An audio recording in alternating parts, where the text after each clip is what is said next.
Okay, everybody, last repair we're doing on this van. It has an exhaust leak.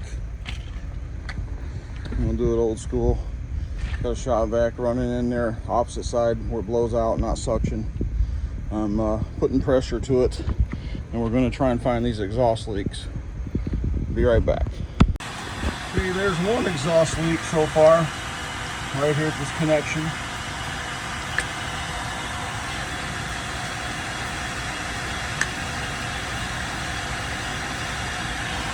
That connection, that's pretty good exhaust leak right there. You can look somewhere else here too. As you can see how the air is blowing out, that's a good leak.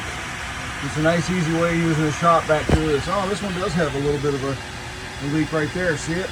Bubbling up. But yeah, it's a nice easy way to check for exhaust leaks versus being underneath here and burning yourself. You see, we're going to put a new clamp on back here because it was leaking really bad, and then right up there we're replacing that with a new gasket because the one that was on there was shot. They should have never reused it. This is a new section of pipe. Has not been on here very long.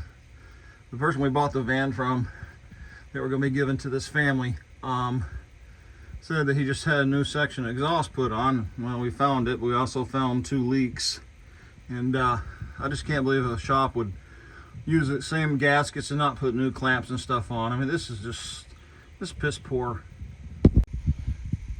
Okay, we just took that apart. We just got a new gasket up there for coming off catalytic converter into the pipe. Somebody put a new section of pipe in here on this van, and they put the old gasket in, which is beat.